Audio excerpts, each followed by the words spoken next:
저는 30대 평범한 여성입니다. 지금은 전 남편인 이재호 씨를 처음 만난 것은 2년 전 일이에요. 정말 살다 제가 이런 개사이코 집안과 엮이게 될 거라곤 상상도 못했습니다. 지금은 이런 집안을 탈출할 수 있던 것에 대해 매일 감사 기도를 하며 살고 있을 정도죠. 이 인간을 만난 건 몇 해 전 일입니다. 그때 저는 동네 작은 커피숍에서 알바를 하고 있었어요. 남편은 제가 일하는 커피숍에 손님으로 찾아온 후 저에게 첫눈에 반했다며 매일 저를 따라다녔죠. 특별한 날이면 꽃과 선물을 들고 제가 일하는 곳으로 찾아와 저를 정말 곤란하게 했어요. 따개비 같은 인간이었죠. 그 당시 저는 연애에 전혀 관심이 없던 터라 그런 남편이 귀찮기만 했습니다. 하지만 남편은 저를 수뇌부처럼 1년이 넘도록 따라다녔어요. 그쯤 저희 아빠가 암에 걸리셨습니다. 위암 2기셨어요. 병원에서는 치료와 관리만 잘 받는다면 오래 사실 수 있다고 하였지만 딸 입장에서는 또 그게 아니잖아요. 저는 당장 아빠가 떠나버릴 것만 같은 생각에 매일 펑펑 울었습니다. 그런 아빠는 저를 오히려 위로해 주었죠. 그러곤 저도 나이가 있으니 이제 결혼할 남자를 찾아서 자신에게 보여달라고 하셨어요. 아빠의 그 말에 저는 연애하는 사람도 없고 관심도 없다고 했지만 머릿속에는 저를 1년간 따라다니던 한 남자가 떠올랐습니다. 그리고 일주일 정도 지나고 엄청 추운 겨울날이었어요. 눈비가 내리던 날이었죠. 저를 따라다니던 남편한테 연락이 왔어요. 자기를 받아줄 때까지 저희 집 앞에서 기다리겠다는 내용이었죠. 실제로 창밖을 보니 남편은 꽃을 들고 눈비를 맞으며 서 있었습니다. 그렇게 밤새도록 그 자리에 서 있는 그를 보니 저도 마음이 흔들렸고 결국 남편의 마음을 받아주었어요. 그렇게 저희는 8개월 정도 연애를 하고는 결혼을 했습니다. 연애를 하는 동안 남편은 저에게 정말 잘해줬습니다. 제가 꼭 공주가 된 것처럼 작은 것 하나도 나서서 해주었죠. 그런 그 사람의 지극함에 저는 남편과 짧은 연애를 하고 결혼을 했습니다. 또 다른 이유로는 아빠에게 어서 안정된 가정의 모습을 보이고 싶었던 생각도 있었죠. 시부모님께서는 동네에서 작은 오리고기 구이집을 하시고 있었습니다. 시어머니께서는 연애 때부터 저를 마음에 들어 하지 않았어요. 자신의 금이야 오기야 키운 아들이 저를 공주처럼 대해주니 그게 마음에 들지 않았나 봅니다. 무엇보다 자기 아들이 1년간 저를 따라다녀 연애에 성공했다는 이야기를 했을 땐 살기가 느껴질 정도로 무섭게 저를 째려보셨죠. 그 이후 저는 남편에게 시어머니가 있을 때는 절대 저에게 잘해주지 말아달라고 부탁할 정도였습니다. 저희가 결혼한 직후 시어머니께서는 저에게 오리고기 가게에 나와서 이 일을 하라고 하셨어요. 예, 며느리야. 너도 이제 우리 집 일원이 되었으니까 집에서 놀고만 있지 말고 가게에 나와 일 좀 거들어라. 네가 나와서 일을 하면 사람 한 명을 덜 써도 되는데 그럼 그게 인건비가 얼마냐? 내일부터 당장 가게로 출근해야 한다. 저는 그런 시어머니에게 알겠다고 말씀드렸지만 남편은 옆에서 시어머니에게 말대꾸를 하였죠. 엄마, 우리 이제 신혼인데 한참 즐길 시간에 왜 우리 와이프를 가게로 불러들여? 그냥 지금처럼 아줌마들 쓰면 되잖아. 그리고 우리 와이프 힘 약해서 그런 일 못해. 맞다. 또 인건비가 줄긴 왜 줄어? 와이프가 나가서 일해주면 우리 와이프한테도 월급 줘야지. 어머 이놈 봐라. 벌써부터 치 마누라 편드네. 야, 같은 가족끼리 무슨 월급을 줘? 우리 집 가게가 잘 되면 다 너희가 좋은 건데 무슨 월급을 받아가? 어머니, 제가 내일부터 나가서 일 도울게요. 여보 걱정 마요. 저 어려서부터 이런저런 알바 많이 해봐서 식당 일도 잘할 수 있어요. 저의 대답에 남편도 따라주었지만 시어머니께서는 그런 제가 마음에 들지 않은지 계속 째려보셨습니다. 그렇게 저는 결혼 생활 1년간 시어머니 가게에서 일을 했어요. 결혼을 하고 한동안은 남편이 가게로 나와서 제 일을 도와주었죠. 시어머니가 제게 과할 정도로 일을 많이 시켜 제가 할 일이 너무 많았거든요. 하지만 그것도 한두 달 정도였고, 어느 순간부터는 이틀에 한 번, 3일에 한 번으로 가게에 나오는 것이 점점 줄어들었습니다. 무엇보다 남편이 가게에 나와 일을 도우면 시어머니가 무척이나 싫어하셨어요. 저는 남편은 가게에 나와서 일을 하면 안 된다 하면서 왜 며느리한테는 그렇게 일을 시키시는지 시어머니가 이해되지 않았습니다. 그마저도 남편은 결혼하고 3개월쯤 되었을 때부터 가게에 나오지 않았어요. 집에서 매일 게임만 하며 백수처럼 지냈지요. 생활비는 시어머니가 남편 통장으로 넣어주셨고 그 돈은 모두 남편이 관리를 했습니다. 저는 가게에서 일을 했지만 돈 구경도 못 해보았어요. 어느 날 밤늦게 일을 마치고 집으로 들어갔습니다. 우편통에는 많은 우편물들이 있었고 저는 제 핸드폰 청구서를 열어본다는 것이 실수로 남편 핸드폰 청구서를 열어보았습니다. 그런데 그곳에는 깜짝 놀랄만한 금액이 청구되어 있었습니다. 소액 결제 내역을 비롯한 그달 남편의 핸드폰 비용이 무려 70만 원이나 나와 있었어요. 저는 놀란 가슴을 진정시키며 다른 우편물들도 찾아보았고 떨리는 마음으로 남편 카드 청구서도 열어보았습니다. 그곳에는 더 놀라운 금액이 적혀 있었어요. 전달 카드 요금을 무려 2천만 원이나 사용했더라고요.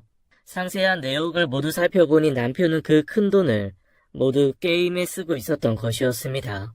그 사실을 저는 남편에게 따져 물었고 남편은 그저 왜 자기 우편물을 함부로 뜯어보냐며 화를 낼 뿐이었죠. 저도 집에서 게임만 하는 남편에 대한 불만을 이야기하며 이제 모든 경제권을 제가 관리한다고 하였습니다. 하지만 남편은 말도 안 되는 소리라며 화를 내었습니다. 저는 그 다음날 바로 시어머니에게 이런 사실을 알렸어요. 하지만 모든 이야기를 들은 시어머니께서는 저에게 황당한 이야기만 하셨죠. 그래, 네 이야기 알았다. 내가 희석이한테 잘 이야기하고 따끔하게 일러두마. 그런데 네가 경제권을 맡는다는 건 말이 안 되지. 희석이가 그래도 내가 늙었을 때 앞으로 이 가게를 이어받을 아이인데 어떻게 넌 벌써부터 시애미 재산을 탐내서 나한테 그런 소리를 하는 거냐. 네가 자꾸 그렇게 나오니까 내가 널 예뻐하지 못하는 거야. 돈 관리는 계속 네 남편이 하게 해라. 하지만 어머니, 그이는 경제관념이 너무 없어요. 그리고 제가 일한 월급은 저한테 주시는 게 맞는 것 같아요. 또 그 소리 한다. 가족 일을 돕는데 월급이 어디 있어? 그 돈 합쳐서 다 너희들 생활비로 넣어주는 거잖아. 그리고 그건 우리 희석이가 관리하면 된다는데 넌 왜 이렇게 말귀를 못 알아듣냐? 어머니. 듣기 싫다. 어서 가서 설거지나 해. 저녁 장사 준비 안 할 거야? 결국 저는 남편에게 저희 집 경제권을 뺏어오지 못했고 그렇게 다시 가게 일만 했습니다. 남편은 그날 이후에도 크게 변하지 않고 게임에 빠져 살았죠. 조금 바뀐 거라곤 제 눈치를 보며 집이 아닌 PC방에서 게임을 하는 것이었습니다. 그러던 어느 날이었어요. 시어머니 가게 앞에는 6차선 도로가 있는데 그 도로 건너편에 큰 아파트 단지가 들어선다는 발표가 나왔습니다. 시어머니를 비롯한 주변 상가 사람들은 모두 그 발표를 반기며 엄청 기뻐하였죠. 건너편 주변이 개발이 된다니 당장 상가 가치가 높아지는 것은 물론이고 대단지가 완성되고 나면 손님이 엄청 늘어날 테니 기뻐할 수밖에 없었죠. 그 소식에 시어머니는 당장 가게를 확장해야겠다며 저희 오리고기집 옆에 있는 횟집을 인수하려고 했습니다. 횟집까지 인수하여 오리고기집을 더 크게 운영할 생각이었던 것이었죠. 하지만 당연히 횟집 사장님께서도 개발 소식을 들었기에 가게를 팔 리가 없었습니다. 시어머니께서는 계속적으로 횟집 사장님을 설득하였고 그 사장님은 결국 시어머니에게 저희 가게에서 일하고 있는 젊은 아주머니 한 사람을 자기와 이어준다면 가게를 적당한 가격에 팔겠다고 했습니다. 평소에 그 사람을 마음에 두고 있다고 하였었죠. 그런데 문제는 그 마음에 두고 있는 사람이 다름 아닌 저였던 것이었습니다. 평소 시어머니 가게에서 워낙 구박을 받으며 힘들게 일을 하고 있으니 제가 그 집 며느리라는 것을 몰랐던 것이었죠. 그런데 더 황당한 건 그런 어처구니 없는 조건을 시어머니께서 수락을 했다는 것이었어요. 그리곤 저에게 이렇게 말하더라고요.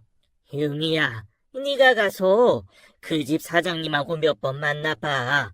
그리고 가게를 팔라고 잘 좀 꼬드겨봐라. 알겠지? 어머니, 저 이 집 며느리예요. 그게 무슨 말도 안 되는 부탁이세요. 일단 그 집 사장이 네가 우리 집안 며느리인 거 모르는 것 같으니 끝까지 입 조심하고 같이 데이트 좀 하면서 네가 잘 설득해보란 말이지. 아니 너는 그게 그렇게 어렵니? 어머니, 제가 할 수 있는 일이 있고 해서는 안 되는 일이 있잖아요. 그리고 그분도 제가 이 집 며느리인 거 결국엔 알게 될 텐데 어떻게 저한테 그런 걸 시키세요? 그러니까 가게 인수 도장을 찍을 때까지 연기 좀 잘해서 꼬셔보라고. 우리가 잘 되면 너도 잘 되는 건데 뭐가 그렇게 어려워서 그러는 거야? 네가 그 일하면서 그 사장하고 생기는 일은 모두 눈 감아줄 테니 너도 기분 전환 좀 한다고 생각하고 가볍게 데이트 좀 하고 와. 어머니 지금 이러시는 거 희석 씨도 알아요? 그래, 다 같이 상의한 거야. 아니 근데 너는 말투가 왜 그래? 꼭 내가 너한테 나쁜 짓 시키는 것처럼 들리는구나. 내가 지금 나 혼자 잘 살자고 이러는 것처럼 보이니? 듣자 하니 기분이 나빠지려고 하네. 참나. 어머니, 저 절대 이 일 못해요. 저 분명하게 말씀드렸어요. 저는 그 말을 하고는 자리에서 일어나 가게를 나와 버렸습니다. 정말 돈에 눈이 멀어 미쳐있는 사람처럼 보였어요. 하지만 막상 그렇게 가게를 나와버리니 갈 곳이 없었습니다. 친정으로 돌아가 어머니에게 이야기를 하면 잘 살고 있을 것이라 생각한 딸의 처지에 마음이 아파하실 것 같았고 무엇보다 암투병 중이신 아버지가 걱정이 되었죠. 저는 그저 친정에 전화를 걸어 엄마 아빠 안부만 물었습니다. 제 목소리를 듣고는 무슨 일 있냐고 걱정스럽게 물어보는 엄마에게는 아무 일도 없다고 그저 목소리 듣고 싶어 전화를 하였다고 하였죠. 그렇게 엄마 목소리를 듣고 갈 곳이 없는 저는 해가 지도록 공원을 걸으며 돌아다녔습니다. 늦은 밤이 되었을 때 시어머니에게 전화가 왔습니다. 저는 또 횟집 사장 이야기를 할 것 같아 전화를 받지 않았죠. 전화가 끊기고 이어서 문자가 왔습니다. 가게에 큰 문제가 생겼으니 문자를 보면 즉시 가게로 돌아오라는 내용이었죠. 저는 그 문자를 받자마자 가게로 급히 돌아갔습니다. 가게는 문이 닫혀 있었고 불도 꺼져 있는 상태였습니다. 제가 문을 열고 들어가니 문은 잠겨 있지 않았죠. 그리고 가게 안쪽 룸 하나가 불이 켜져 있었습니다. 저는 영문도 모르고 가게를 정리하고 문을 잠글 생각에 불이 켜져 있는 룸으로 갔습니다. 그런데 그곳에는 놀랍게도 옆 가게 횟집 사장님이 앉아 있었습니다. 테이블에는 여러 가지 안주들과 양주까지 올려져 있었죠. 횟집 사장님은 저를 보고는 반갑게 웃으며 저를 반겨주었습니다. 아이, 유미씨 오셨네요. 여기 사장님한테 이야기 많이 들었습니다. 제가 만나 뵙고 싶어서 주선을 해달라고 부탁드렸거든요. 놀라셨다면 죄송합니다. 저는 너무 놀란 마음에 손이 떨려왔습니다. 김 사장님, 제가 누군지는 아세요? 물론 소개 들었습니다. 젊어서 결혼하셨는데 안타깝게 사별을 하셨다고요. 그리고 힘들게 일하시면서 혼자 사신다는 이야기 들었습니다. 걱정 마세요. 저는 그런 거 전혀 상관하지 않습니다. 저도 돌싱이거든요. 김 사장님, 저 이 집 며느리예요. 지금 저희 시어머니께서 사장님 가게 인수하시려고 거짓말 하신 거예요. 네? 그게 무슨 말도 안 되는 소리입니까? 세상 천지에 자기 집 며느리를 다른 남자한테 소개해주는 정신 나간 집안이 어디 있어요? 그쵸. 근데 그 정신 나간 집안이 있더라고요. 그럼 이만 실례할게요.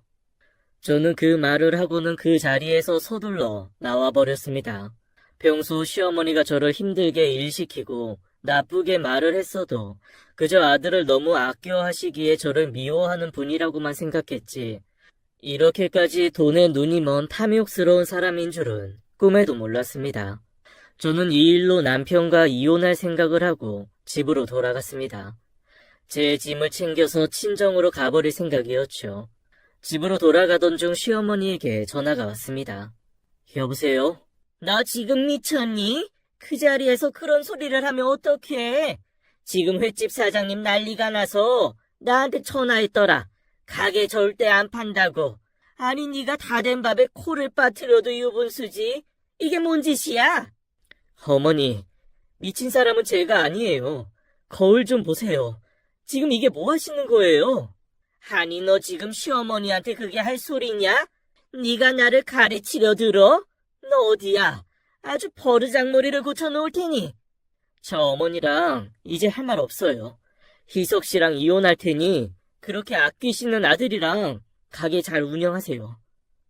저는 그러곤 전화를 끊어버렸습니다. 그 이후 저는 집으로 걸어 돌아왔습니다. 우편함에는 이것저것 많은 우편물들이 있기에 집을 나가기 전에 제 우편물만 챙길 생각으로 뒤져보았습니다. 그런데 한 가지 우편물이 제 시선을 사로잡았어요. 남편 이름으로 법원에서 참고인 조사 통지서가 와 있었어요. 남편이 불법 성매매 업소를 이용하다가 경찰에 현행범으로 붙잡혔고 참고인 조사를 해야 하니 서에 출두하라는 명령서였습니다. 저는 이 집안 사람들에 대해서 더 이상 놀랍지도 화도 나지 않더라고요. 도대체 제가 어쩌다가 이런 미친 집안에 시집을 왔나 후회를 하며 아이가 생기기 전에 이 인간들의 본성을 알게 되어 다행이다 생각했습니다. 저는 곧장 집으로 올라가 제 옷과 짐들을 가방에 챙겼습니다. 한시라도 이 더러운 곳에 있는 게 싫었죠. 그렇게 짐을 챙기고 있는데 남편이 급하게 들어왔습니다. 야, 김유미, 너 지금 뭐 하는 거야? 너 어머니한테 우리 이혼한다고 했다며? 너도 알고 있었다면서? 어머님이 나 횟집 사장님한테 팔아넘긴 거. 팔아넘기긴 뭘 팔아넘겨? 말 진짜 함부로 하네. 그냥 사장님 기분 맞춰주면서 몇 번 데이트하란 건데 그게 팔아넘긴 거냐?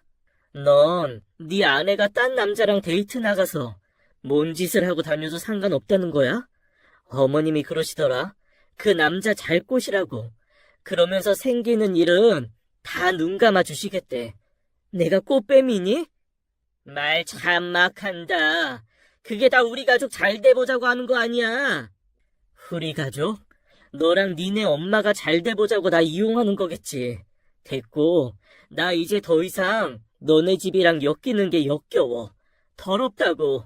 이제 너랑 못 살겠으니 조용히 이혼이나 하자. 뭐 더러워? 이게 미쳤나? 그래 더러워. 아, 너 성매매한 거 걸렸더라. 다음 주까지 서해 출두하래. 진짜 가지가지하는 집안이다. 뭐? 아, 그거 유미야. 아이, 남자가 밖에서 일하다 보면 그럴 수도 있는 거지. 뭐 그렇게 확대 해석해. 유미야, 내가 진짜 미안해. 앞으로 너만 바라보고 내가 정말 잘할게. 엄마한테도 이야기해서 횟집 그 일은 없던 일로 할게. 진짜 미안해. 내가 무릎 꿇고 이렇게 빌게. 유미야, 나가지 마. 참, 며느리한테 꽃뱀일 시키는 시어머니나 백수로 놀고 먹으면서 성매매하는 그 아들놈이나 같은 핏줄 맞는 것 같다. 역겨우니 이제 그만 말하자. 그리고 저는 챙기던 짐을 마저 가방에 넣었습니다. 그때 눈앞에 불꽃이 튀었고 순간 앞이 캄캄해졌어요. 그리고 잠시 정신을 잃었는데 거실 바닥에 쓰러지면서 다시 정신을 차렸습니다. 남편이 순간 주먹으로 저를 내려쳤던 것이었어요. 저는 거실 바닥에 나뒹굴고 있었고 남편은 그런 저를 무참하게 짓밟으면서 닥치는 대로 주먹을 휘둘러 폭행을 했습니다. 맞을 때마다 저도 모르게 신음소리가 헉헉거리고 새어나왔고 눈앞에 번쩍번쩍 불꽃이 튀었죠. 이대로 맞아 죽을 것 같다는 생각에 있는 힘을 다해 소리를 질렀습니다. 남편은 그 소리가 부담이 되었는지 이내 저를 때리는 걸 멈추었고 저는 그 틈에 짐도 모두 놔두고 몸만 도망치듯 빠져나왔습니다. 저는 그대로 택시를 타고 친정집으로 갔어요. 지금 생각해보면 경찰서로 가야 했지만 그때는 경황이 없었기에 당장 저를 도와줄 안전한 곳으로 가야 한다는 생각에 무작정 친정집으로 향했죠. 저는 친정집에 도착하자마자 울면서 엄마를 찾아 뛰어 들어갔습니다. 갑자기 울면서 뛰쳐 들어온 딸 모습을 본 엄마는 놀라서 저를 안아주었고 저는 엄마 품에 안기자 그제서야 안심이 되어 참았던 눈물을 펑펑 쏟아내었습니다. 그때 거실에서 무슨 일이냐며 급하게 묻는 남자가 있었어요. 정신이 없던 터라 집에 다른 손님이 있다는 걸 보지 못했습니다. 저에게 무슨 일이냐고 묻는 사람은 원준 오빠였어요. 원준 오빠는 제가 초등학생 이전일 때부터 오빠가 대학에 입학할 때까지 저희 집에 같이 살았던 오빠였습니다. 저에게는 거의 친오빠 같은 존재였죠. 원준 오빠의 가족과 저희 가족은 같은 교회를 다녔습니다. 원준 오빠의 부모님께서는 저희 부모님 사업이 망하여 금전적으로나 정신적으로 굉장히 힘들었을 때 자신들의 집까지 팔아 저희를 도와준 은인 같은 분이었어요. 그런데 제가 유치원도 들어가기 전에 교통사고로 모두 세상을 떠나셨죠. 원준 오빠는 그렇게 친척도 없이 혼자가 되었고 받은 은혜가 있었던 저희 부모님이 오빠를 맡아서 키워주었습니다. 저는 그렇게 유치원 때부터 오빠가 대학에 입학하여 집을 떠날 때까지 원준 오빠와 친남매처럼 사이좋게 지냈어요. 원준 오빠는 미국의 대학을 입학하였고 졸업 후 미국에서 작은 IT 회사를 차려 잘 나가고 있었다고 했습니다. 오빠는 미국으로 떠난 뒤에도 자주 연락을 하며 지냈었고 제가 결혼을 할 때도 미국에서 찾아올 정도로 왕래를 자주 하였어요. 오빠는 저희 아빠의 암 소식을 뒤늦게 듣고서는 이번에 급하게 한국으로 들어왔던 것이었습니다. 병원에 입원해 있으신 아빠의 암 치료에 대해 어머니와 거실에서 의논을 하던 중 제가 뛰쳐 들어온 거였어요. 그동안 있었던 일에 대해 저는 엄마와 원준 오빠에게 모두 설명을 하였고 제 이야기를 모두 들은 그들은 굉장히 분노를 하였죠. 엄마는 당장이라도 뛰쳐나가 시어머니 가게를 뒤엎으려고 하셨습니다. 하지만 그때 그런 저희 엄마를 원준 오빠가 막았어요. 지금 이렇게 가서 싸움을 하는 것보다 돈에 미쳐 있는 집안이기에 돈으로 죗값을 치르게 하자고 하였죠. 원준 오빠는 엄마와 저에게 몇 가지 계획을 이야기해 주었습니다. 원준 오빠는 다음날 바로 시어머니가 운영하는 오리가게 옆에 횟집을 찾아갔습니다. 그리고 가게 사장을 만나 가게를 사고 싶다고 이야기했죠. 바로 전날 저희 시어머니에게 당한 것이 있던 횟집 사장은 화를 내며 가게를 안 판다고 하였고 원준 오빠는 그에게 백지 한 장을 내밀며 원하는 가격을 적으라고 하였습니다. 횟집 사장님은 그런 오빠를 보며 가소롭다는 듯이 시세의 2배가 넘는 금액을 적어 보여줬고 오빠는 알겠다고 하며 그 가격에 가게를 사버렸습니다. 원준 오빠는 미국에서 좋은 아이디어의 IT 회사를 차렸어요. 그 어렵다는 미국 특허도 몇 가지 따내었죠. 오빠는 회사를 운영하면서도 굉장히 많은 돈을 벌었다고 하였습니다. 그리고 그 회사는 작년에 대기업의 인수합병으로 정리를 하였고 자신은 평생 써도 다 쓸 수 없을 정도의 큰 돈을 벌었다고 하였어요.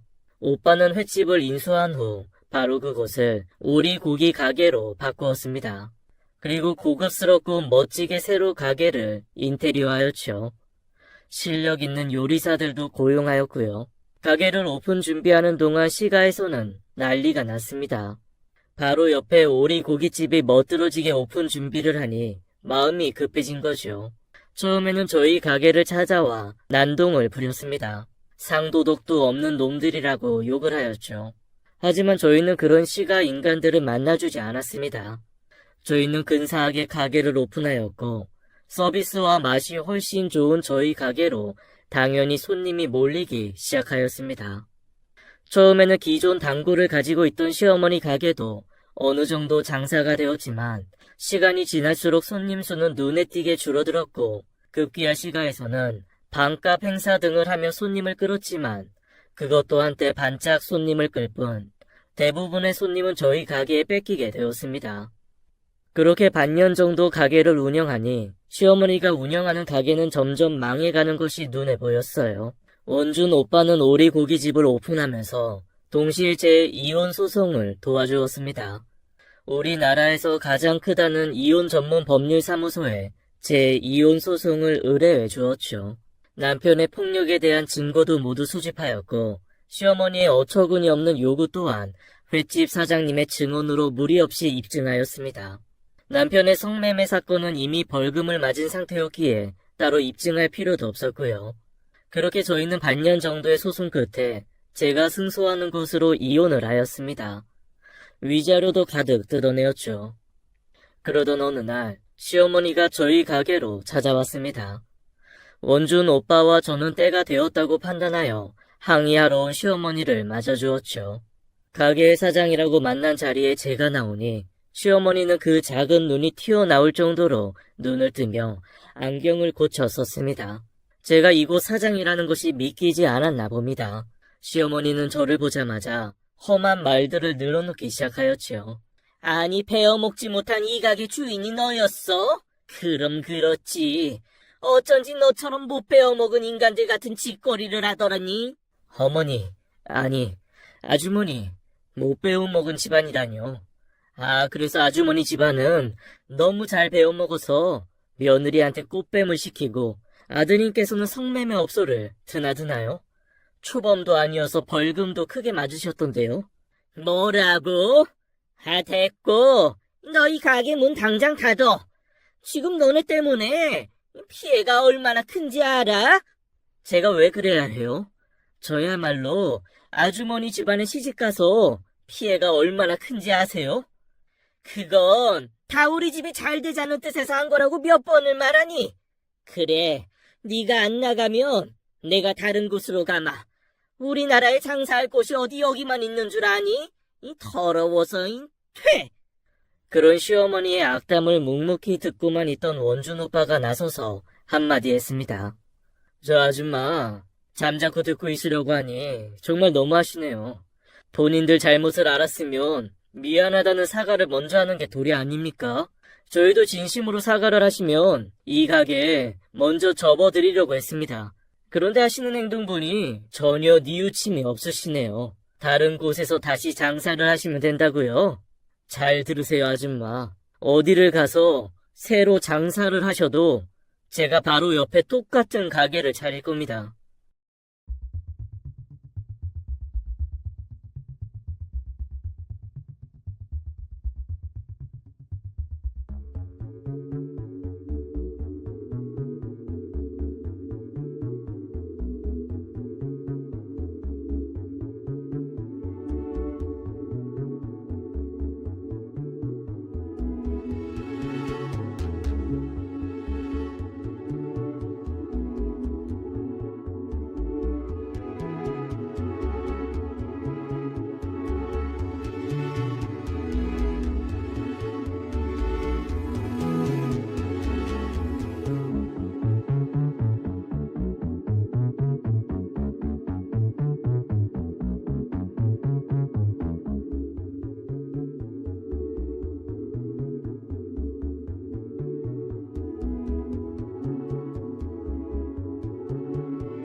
넌 뭐야? 돈이 아주 썩어나 시나 보네. 아이, 돈 많으면 어디 해봐. 제 말 못 믿으시겠다고요? 어디 한번 해보세요. 제가 보여드릴게. 그 말을 들은 시어머니는 얼굴이 벌개져서 아무 말도 하지 못했습니다. 그리곤 자리를 박차고 나가버리셨죠. 그렇게 일주일 정도 지나자 시어머니는 전 남편을 데리고 저희 가게로 다시 찾아왔습니다. 그리곤 저를 보며 흐리가 너한테 상처를 줬다니 정말 미안하다. 나는 그럴 의도로 그런 게 아닌데 잠시 돈에 눈이 멀어서 너를 이용하려고 했구나. 그때 일은 정말 미안하다. 그래 여보. 아니 유미야. 결혼 생활 중에 내가 잘못한 거 모두 미안해. 그때 때린 것도 정말 내가 사과할게. 그땐 정말 내가 귀신에 씌었었나 봐. 당신같이 좋은 사람한테 내가 왜 그랬는지 정말 매일매일을 눈물로 반성하고 있어. 유미야, 내가 이렇게 무릎까지 꿇을게. 정말 미안해. 제발 우리 한 번만 용서해주라. 이렇게 말하며 두 모자는 제 앞에서 무릎을 꿇고 빌었습니다. 당연히 진심은 아니라고 생각하였지만 그래도 무릎까지 꿇으며 사과를 하는 모습을 보니 제 마음이 한결 가벼워졌죠. 그러면서 돈이 얼마나 좋으면 치욕적이게 제 앞에서 무릎까지 꿇고 사과를 하는지 그 모자가 측은해졌습니다. 저는 그런 그들에게 네, 두 분 사과 잘 들었어요. 가게 일은 오빠랑 상의해서 결정해 볼게요. 라고 하였습니다. 두 모자는 저에게 연신 고개를 숙이며 미안하다고 하곤 돌아갔죠. 저는 그 이후 원준 오빠에게 저를 이렇게까지 도와준 것에 대해 감사하다고 했습니다. 그리고 이제 저 사람들은 용서해 줄 테니 그만 가게를 팔아도 되겠다고 하였죠. 그리고 저를 도와준 것에 대해서는 평생 갚아 나간다고 하였습니다. 하지만 원준 오빠는 자신이 이렇게 성공한 것은 모두 우리 가족의 힘이었다며 자신이 이렇게나마 도움이 될 수 있어서 기쁘다고 하였어요. 그 이후 원준 오빠는 가게를 고급 한정식 집으로 바꾸었고 가게 명의도 저에게 넘겨주었습니다. 전시가의 오리고기집은 시간이 지나자 다시 손님들이 찾기 시작했고 정상으로 돌아가는 듯 했죠. 하지만 저는 그들을 용서했어도 하늘은 아직 그 사람들을 용서하지 않았나 봅니다. 얼마 가지 않아 가게는 문을 닫고 망해버렸습니다. 엄마의 주변 친구들 이야기를 들어보니 전시가는 저에게 사과를 하고 난 이후 얼마지 않아 세무조사를 맞았다고 하였습니다. 그렇게 돈에 미쳐 있더니 세금까지도 계속 탈세하고 있었던 것이었죠. 세금 폭탄을 맞은 전시가의 오리고기집은 망하게 되었고 살던 집에도 차압이 들어와 경매에 넘어갔다고 하였습니다. 그리고 그날 이후 두 모자는 한 번도 본 적이 없습니다. 저희 아버지는 현재 암 진행이 멈추어 다시 일상으로 돌아오셨어요. 원준 오빠는 그런 아버지를 위해 시골 공기 좋은 곳에 좋은 집을 마련해 주어 엄마와 아빠를 모시고 살고 있습니다. 저는 오빠가 남겨준 가게를 운영하고 있으며 작년에는 오빠의 소개로 좋은 남자를 만나 결혼을 전제로 교제를 하며 잘 지내고 있습니다.